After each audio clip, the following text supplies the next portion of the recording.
दोस्तों कुरान में आसमान 7 बताए गए हैं और हैरानी की बात है कि कुरान में 7 आसमान वाली आयतें भी 7 ही हैं। अल्लाह ने जहन्नुम के 7 दरवाजे बनाए हैं और हैरत की बात है कि कुरान में जहन्नुम लफ्ज 77 मर्तबा आया है जो कि 7 का गुणा है। अमेजिंग। दोस्तों कुरान में पहली मर्तबा 7 लफ्ज यानी सबा सूरह बकरा की आयत नंबर 29 में आया है और आखिरी मर्तबा 7 लफ्ज का जिक्र सूरह अन-नबा की आयत नंबर 12 में आया है। अब यहाँ अपना दिमाग तेज रखना क्योंकि अब आप और भी ज्यादा हैरान होने वाले हैं। पहली और आखिरी मर्तबा 7 लफ्ज जिन आयतों में आया है उनके बीच क्या खास है।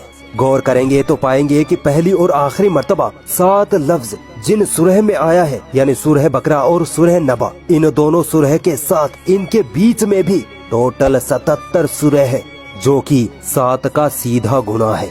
सुभान अल्लाह। तो तुम अपने रब की किन किन निशानियों को झुठलाओगे। अभी आगे और देखिए, जिस आयत में 7 लफ्ज पहली मर्तबा जिक्र हुआ उस आयत से आखिरी मर्तबा 7 लफ्ज का जिक्र वाली आयत तक टोटल 5649 आयतें हैं। अमेजिंगली ये नंबर भी 7 का गुना है। 7 लफ्ज पहली बार सूरह बकरा में और आखिरी बार सूरह नबा में आया। अब आप गैस करिए कि इसमें अल्लाह की क्या कुदरत छुपी है। आप अगर गौर करो तो सूरह बकरा से सूरह नबा तक कुल 5705 आयतें हैं जो सीधा 7 का गुणा है।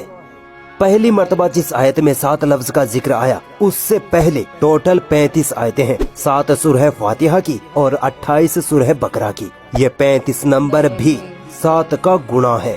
और आखिरी मर्तबा जिस आयत में 7 लफ्ज का जिक्र आया यानी सूरह नबा की आयत नंबर 12 है। इस आयत से पहले कुरान में 5684 आयतें पढ़ती हैं। हैरानी की बात है कि ये नंबर भी 7 का मल्टीप्लाई है।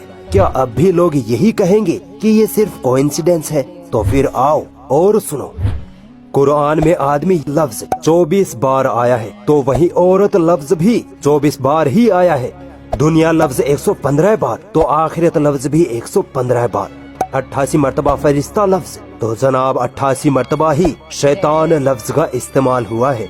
145 बार जिंदगी लफ्ज तो 145 बार ही मौत लफ्ज का जिक्र कुरान ने किया है। क्या अब भी यही कहोगे कि कुरान अल्लाह का कलाम नहीं है? हदीसों के मुताबिक ज़कात देने से मालो दौलत में बरकत होती है, यानी ज़कात और बरकत लफ्ज का एक दूसरे से कनेक्शन है। अब देखिए कुरान में ज़कात लफ्ज 32 बार आया है तो वहीं बरकत लफ्ज भी 32 बार ही आया है। इबलीस जो सारे शैतानों का सरदार है, कुरान में इबलीस लफ्ज 11 बार आया है। हैरानी की बात है कि कुरान में इबलीस से पनाह मांगने का जिक्र भी 11 बार ही हुआ है। दोस्तों हम पर जब कोई मुसीबत आती है और जब अल्लाह ताला उस मुसीबत को हम पर से टाल देता है तो हम अल्लाह का शुक्र अदा करते हैं, है ना। अब देखिए कुरान में मुसीबत लफ्ज 75 मर्तबा आया है तो शुक्र लफ्ज भी 75 मर्तबा ही जिक्र हुआ है। क्या कोई इंसान इतनी बड़ी किताब में इतने अमेजिंग न्यूमेरिकल कैलकुलेशन कर सकता है, वो भी 1400 साल पहले? अगर अब भी कोई डाउट है तो आओ और आगे ले चलता हूँ।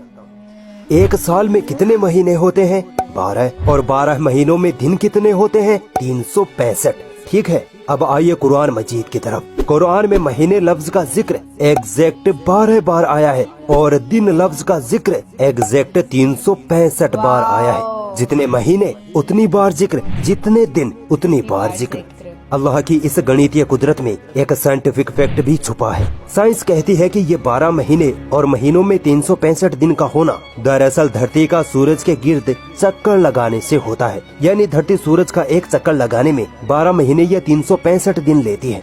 अब गौर करिए कि अल्लाह ने कुरान में महीने लफ्ज का जिक्र 12 बार और दिन लफ्ज का जिक्र एग्जैक्ट 365 बार करके ये बताया है कि पृथ्वी सूरज के चक्कर लगाती है। सुभान अल्लाह। सोचो अल्लाह ने ये बात 1400 साल पहले ही कुरान में लिख दी थी जब साइंस का कुछ अता पता भी नहीं था।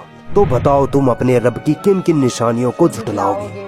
मुझे पता है इनकार करने वाले लोग अब भी यही कहेंगे कि कुरान अल्लाह का कलाम नहीं है। तो चलो एक और अमेजिंग न्यूमेरिकल मिरेकल आपके सामने रखता हूँ, इसको जरा झुठला के दिखाओ। दोस्तों कुरान में समुद्र लफ्ज 32 मर्तबा आया है और जमीन लफ्ज 13 बार आया है। आप सोच रहे होंगे कि ये तो कोई मेल नहीं बैठा, है ना।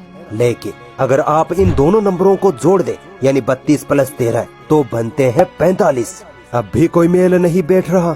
सुनिए, साइंस कहती है कि हमारी पृथ्वी का 71.1% हिस्सा पानी यानी समुद्र है, जबकि 28.8% हिस्सा जमीन से घिरा है।